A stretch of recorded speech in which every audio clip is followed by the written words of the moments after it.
بسم اللہ الرحمن الرحیم۔ کرم دین اور اس کی بیوی کی ساری زندگی شفقت صاحب کے خاندان کی خدمت کرتے گزری تھی۔ ان دونوں کو شفقت صاحب کے والد نے اپنی کوٹھی پر ملازم رکھا تھا۔ وہ بیچارے تو انتقال کر گئے تھے، مگر کرم دین اور اس کی بیوی ابھی تک اسی گھرانے میں تھے۔ شفقت صاحب دونوں میاں بیوی کی بہت عزت کرتے تھے، کیونکہ انہیں ان کے والد نے ملازم رکھا تھا۔ کرم دین کی ایک لڑکی بھی تھی جس کا نام رضیہ تھا۔ وہ اب جوان ہو گئی تھی اور کرم دین کو اس کی شادی کی فکر لگ گئی تھی۔ اس نے ڈھکے چھپے الفاظ میں اپنے رشتہ داروں سے کہہ رکھا تھا کہ وہ رضیہ کے لیے کوئی مناسب سا لڑکا دیکھیں۔ پھر ایک روز چند عورتیں کرم دین کے کوارٹر میں آئیں۔ وہ رضیہ کو دیکھنے آئی تھی۔ کرم دین کوٹھی کے عقب میں بنے سرونٹ کوارٹر میں رہتا تھا۔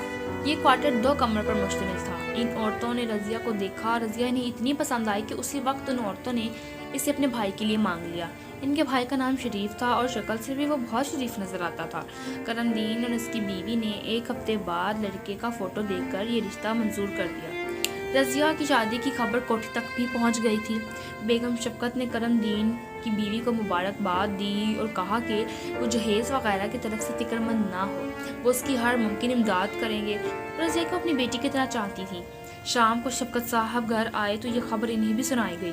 انہوں نے بھی اس پر خوشی کا اظہار کیا، مگر ان کے ایک سوال نے سب کو پریشان کر دیا۔ سوال یہ تھا کہ لڑکا کرتا کیا ہے۔ کرم دین کی بیوی کو بلایا گیا۔ بیگم شفقت نے اس سے سوال کیا، بوا اور تو سب ٹھیک ہے، مگر یہ لڑکا کام کیا کرتا ہے؟ کرم دین کی بیوی بھی پریشان ہو گئی۔ اس وجہ سے پریشانی شفقت صاحب کے 15-16 سال لڑکے کے راحت نے بھی بھانپ لی۔ وہ بولا، بوا تم پریشان کیوں ہوتی ہو؟ بابا کرم دین سے پوچھ لو، ممکن ہے انہیں پتا ہو کہ لڑکا کیا کرتا ہے۔ کرم دین کی بیوی بھاگی بھاگی کرم دین کو بلا کر لائی اور اسے سب کے سامنے کھڑا کر دیا۔ کرم دین کے سامنے جب یہ سوال دہرایا گیا تو وہ سر کھجا کر بولا، بات یہ ہے کہ صاحب کے ان لڑکے والوں کو میرے چھوٹے بھائی نے بھیجا تھا، اس لیے میں نے اس بات کی ضرورت محسوس نہیں کی کہ ان سے سوال کروں کہ لڑکا کیا کرتا ہے۔ بہرحال کچھ نہ کچھ تو وہ کرتا ہی ہوگا، آخر اس کا ذاتی مکان ہے، مکان میں بجلی، گیس، پانی کا نل سب ہی کچھ تو موجود ہے۔ دیکھو بابا، شفقت صاحب نے کہا، شادی بیاہ گڈے یا گڑیا کا کھیل نہیں ہوتا۔ شادی سے پہلے ہر قسم کی چھان بین کر لینا اچھا ہوتا ہے تاکہ بعد میں پریشانی نہ ہو۔ بات پکی کرنے سے پہلے یہ انتہائی ضروری ہے کہ یہ معلوم کیا جائے کہ کیا کرتا ہے لڑکا۔ خیر تم اپنے بھائی سے معلوم کرو کہ لڑکا کیا کرتا ہے۔ بات تو تقریباً پکی ہو چکی ہے۔ کرم دین گھبرا کر بولا، اب اگر میں نے اس قسم کی پوچھ گچھ کی تو سب لوگ مجھے بے وقوف بنائیں گے کہ جو بات پہلے معلوم کرنا تھی وہ میں بعد میں معلوم کر رہا ہوں۔ میرا بھائی اچانک کسی کام سے باہر چلا گیا ہے، اس کے آنے کے بعد ہی معلوم ہو سکتا ہے کہ لڑکا کیا کام کرتا ہے۔ راحت جو یہ گفتگو سن رہا تھا بول اٹھا، یہ کام میں اپنے ذمہ لیتا ہوں۔ میں کل تک آپ کو بتا دوں گا کہ وہ لڑکا جس سے رضیہ باجی کی شادی طے پائی ہے کیا کرتا ہے۔ تم کس طرح بتاؤ گے؟ بیگم شفقت نے حیران ہو کر پوچھا۔ راحت کے سر پر ہر وقت جاسوسی ناولوں کا بھوت سوار رہتا تھا۔ شفقت صاحب نے ہنس کر کہا، یہ اس معاملے میں ذرا غرسانی فرمائیں گے؟ نہ صرف یہ کہ وہ کرتا کیا ہے بلکہ تھوڑا بہت اس کے کریکٹر کے متعلق بھی آپ لوگوں کو کل تک پتہ چل جائے گا۔ راحت نے اکڑ کر کہا، بس بابا تم مجھے اس کا پتہ بتا دو۔ کرم دین نے نہ صرف اس کو شریف کے گھر کا پتہ بتا دیا بلکہ ان بسوں کے نمبر بھی بتا دیے جو اس کے گھر کے قریب والے اسٹاپ پر رکتی تھی۔ رات کو اپنی صلاحیتوں پر بھروسہ تھا۔ اس کو یہ یقین تھا کہ وہ 24 گھنٹوں کے اندر اندر شریف کے متعلق بہت کچھ معلوم کر سکتا ہے۔ چونکہ اس کا کام جاسوسی کا عمل دخل ہو گیا تھا، اس لیے وہ اپنے اندر عجیب طرح کا جوش محسوس کرنے لگا تھا۔ اس کو جاسوسی اور سرغ ثانی کا بہت شوق تھا۔ یہ شوق اس کو اشفاق احمد کے جاسوسی ناول پڑھ کر ہوا تھا۔ محمود، فاروق اور فرزانہ اس کے پسندیدہ کردار تھے۔ ان کے عجیب و غریب کارنامے پڑھ کر اس کی حالت غیر ہو جاتی تھی۔ وہ بھی خواہش کرنے لگتا کہ اس کے خاندان میں بھی کوئی انسپیکٹر وغیرہ ہوتا تو کتنا مزہ آتا۔ وہ اپنے رشتہ دار انسپیکٹر کے ساتھ مل کر بڑے بڑے مجرموں کا پتہ پانی کر دیتا اور دنیا بھر میں اس کی واہ واہ ہوتی، مگر کافی تلاش کے باوجود بھی اس کو اپنے خاندان میں کسی ایسے رشتہ دار کا پتہ نہ مل سکا جو پولیس میں ہوتا۔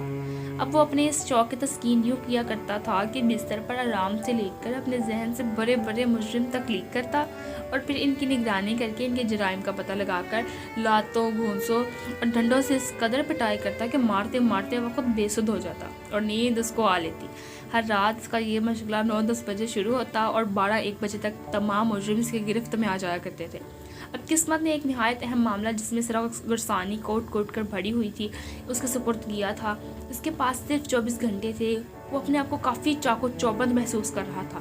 وہ سوچنے لگا تھا کہ اس کام کی ابتدا کہاں سے کرے۔ اس نے اپنے محبوب کرداروں کے بارے میں سوچا کہ اس طرح کے معاملات میں وہ کیا کیا کرتے تھے، تو اس کو یاد آیا کہ وہ لوگ پریشانی کے عالم میں پارکوں میں نکل جایا کرتے تھے۔ وہاں کا پرسکون ماحول ان کے ذہنوں کو ڈھنگ کی بات سوچنے کے قابل بنا دیتا تھا۔ وہ فوراً تیار ہو کر اپنے گھر کے پاس واقع پارک میں جانے کے ارادے سے گھر سے باہر نکلا، مگر اسے چند ہی قدم اٹھائے تھے کہ اسے یاد آ کہ محمود، فاروق اور فرزانہ باہر جاتے ہوئے اپنی امی سے اجازت ضرور لیتے تھے۔ یہ سوچ کر وہ واپس گھر میں آیا اور اپنی سے مخاطب ہو کر بولا، امی میں پارک میں چلا جاؤں؟ وہ اسے حیرت سے دیکھنے لگی، پھر بولی، تمہاری طبیعت تو ٹھیک ہے؟ اس سے پہلے تو تم نے میری اجازت کی ضرورت محسوس نہیں کی تھی۔ آنکھ بچا کر گھر سے باہر نکل جاتے تھے۔ راحت خاموشی سے ان کی شکل تک رہا تھا۔ وہ پھر بولی، یہ لگتا ہے کہ تم اب اچھے بچے بنتے جا رہے ہو، جاؤ مگر جلدی آنا، رات ہونے والی ہے۔ راحت فاروق کی طرح چلتا ہوا، محمود کی طرح چاروں طرف دیکھتا ہوا اور فرزانہ کی طرح سوچتا ہوا بخیر و عافیت پارک میں پہنچا۔ پارک کافی آباد تھا۔ وہ ایک طرف بیٹھ گیا۔ اس کو وہاں بیٹھے ہوئے زیادہ دیر نہیں ہوئی تھی کہ اس نے ایک ہلتے جلتے نوجوان کو دیکھا۔ وہ پارک کے ایک سنسان گوشے میں بیٹھا اپنی ٹانگیں تھرکا رہا تھا، چٹکیاں بجا رہا تھا اور ساتھ میں سر بھی ہلا رہا تھا۔ راحت کو اس سے بڑا ترس آیا، یا تو وہ کوئی نشے باز تھا یا پھر کوئی نیم دیوانہ۔ اس کی شکل و صورت ٹھیک ٹھاک تھی، جسم پر کپڑے خاصے معقول تھے، بس خرابی تھی تو صرف ہاتھ، پاؤں اور سر میں، جو اب بھی ہل رہے تھے۔ پھر وہ ایک شخص گھاس پر سے اٹھا اور بددستور ہاتھوں، پاؤں اور سر کو ہلاتا ہوا آنکھیں بند کر کے پارک کے گیٹ کی طرف چل دیا۔ راحت کو خدشہ ہوا کہ وہ اس کیفیت میں گر نہ پڑے، اس لیے وہ اس کو سہارا دینے کے لیے لپک کر آگے بڑھا اور اس کا ہاتھ پکڑ لیا۔ اس نوجوان نے چونک کر اپنی آنکھیں کھول دیں اور اب اس کی آنکھیں راحت کو گھورنے کا کام کر رہی تھیں۔ کیا بات ہے، کیوں پکڑا تم نے میرا ہاتھ؟ میں آپ کو گیٹ تک چھوڑنے جا رہا تھا۔ اس نوجوان نے شاید اس کی بات نہیں سنی تھی۔ ہاتھ کے اشارے سے اسے خاموش کرتے ہوئے اس نے اپنے کان سے ایئر فون نکالا۔ ایئر فون دیکھ کر راحت چونک پڑا۔ دوسری طرف کے کان لگا ہونے کی وجہ سے ایئر فون اسے نظر نہیں آ رہا تھا۔ نوجوان بولا، اب بتاؤ تم کیا کہنا چاہ رہے تھے؟ ایئر فون کے ساتھ ہی راحت کو اس نوجوان کے پہلو سے لٹکا ہوا چھوٹا سا ٹیپ ریکارڈر بھی نظر آ گیا تھا، جس میں کیسٹ لگی تھی اور جس کی لے پرواہ نوجوان تھرک رہا تھا۔ اب راحت کے پاس کہنے کے لیے کچھ نہیں رہا تھا، اس لیے وہ اس کا ہاتھ چھوڑ کر بھاگ اٹھا۔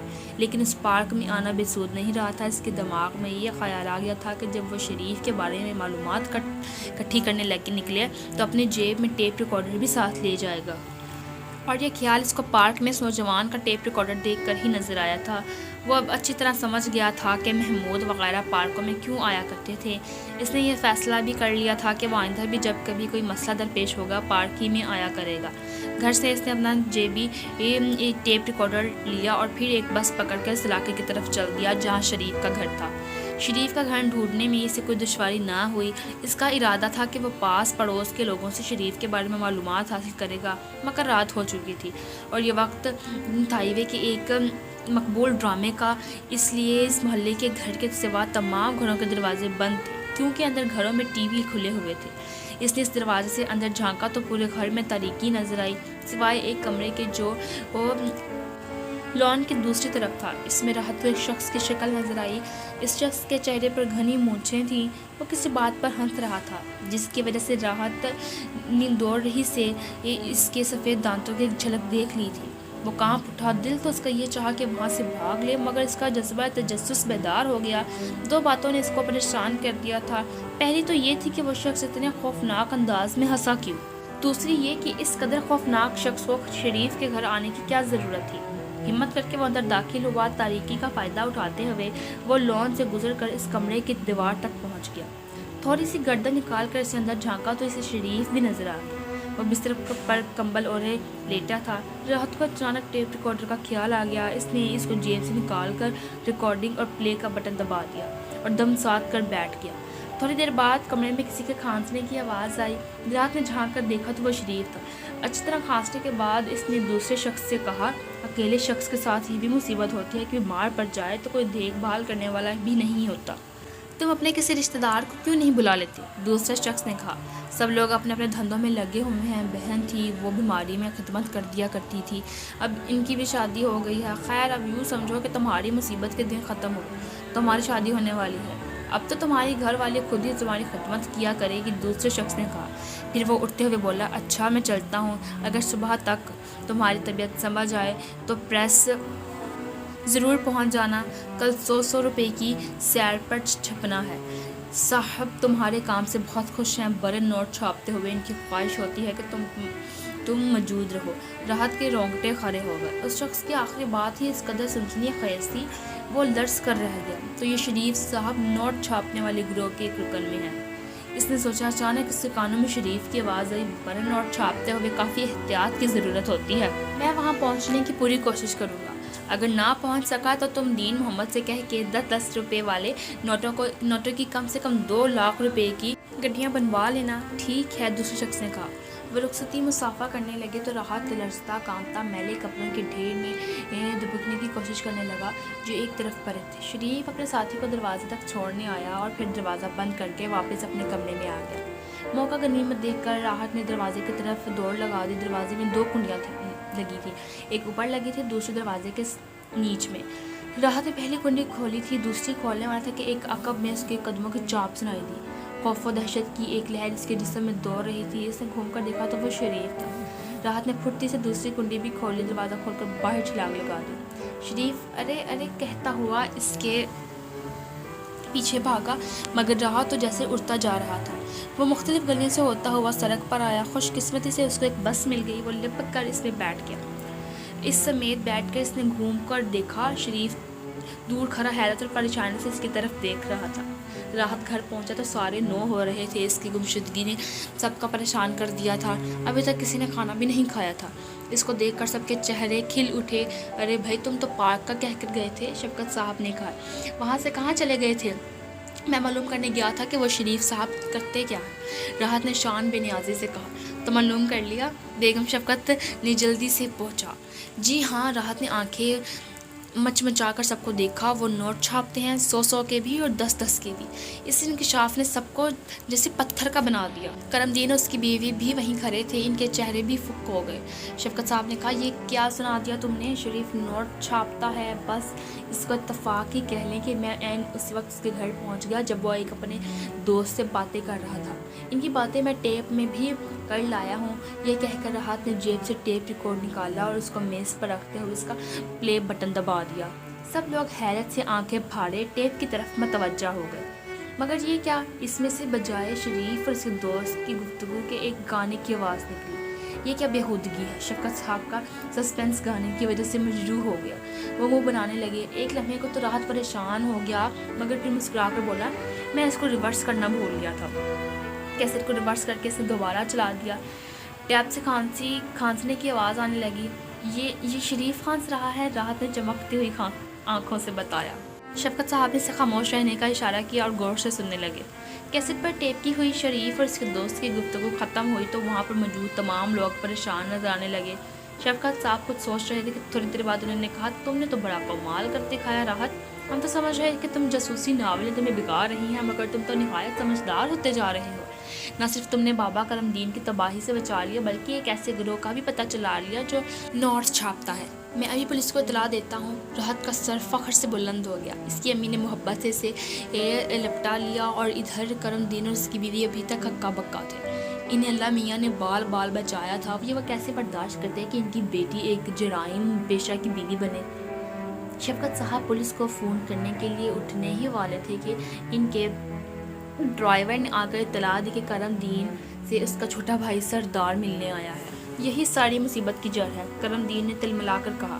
اس نے ان لوگوں کو ہماری بیٹی کا رشتہ لینے کے لیے بھیجا تھا، معلوم ہوتا ہے کہ واپس آ گیا ہے، اس کو ادھر بھیج دو، شفقت صاحب نے کہا۔ ڈرائیور چلا گیا۔ تھوڑی دیر بعد سردار وہاں آیا اور سلام کر کے ایک طرف کھڑا ہو گیا۔ غصے کی شدت سے کانپتے ہوئے کرم دین نے سردار سے کہا، تم نے ہی شریف کی بہن کو یہاں بھیجا تھا رضا کے رشتے کے لیے، تمہیں پتہ بھی ہے کہ وہ کیا کرتا ہے؟ سردار کے چہرے پر حیرت کے تاثرات تھے، کرم دین کے غصے سے بھی بہت ڈرتا تھا۔ دھیرے سے بولا، بھائی صاحب شریف کو میں برسوں سے جانتا ہوں، اس کا باپ میرے ساتھ دولت پور کے ریلوے اسٹیشن پر کلی کا کام کرتا تھا، وہ بیچارہ تو فوت ہو گیا تھا، مرنے سے پہلے اس کی یہ خواہش تھی کہ اس کی لڑکی کا بھی کلی بنے، مگر قسمت کا کچھ اور ہی منظور تھا، وہ اس شہر میں چلا آیا اور یہاں پر ایک سرکاری ملازمت کر لی۔ اس کی بہن اور وہ مجھے باپ کی طرح سمجھتی ہیں۔ کرم دین اس کو گھورتے ہوئے بولا، تم نے تو ہمیں تباہ کرنے میں کوئی کسر ہی نہیں چھوڑی تھی۔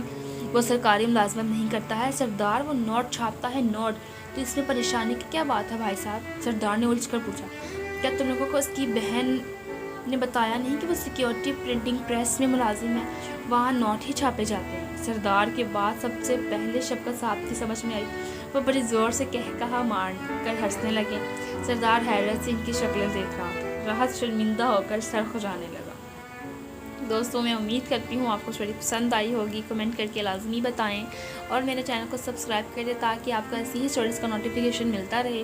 اپنی دعاؤں میں یاد رکھیں، میں آپ کی خدمت میں پھر حاضر ہوں گی ایک نئی اسٹوری کے ساتھ۔ تب تک اللہ حافظ۔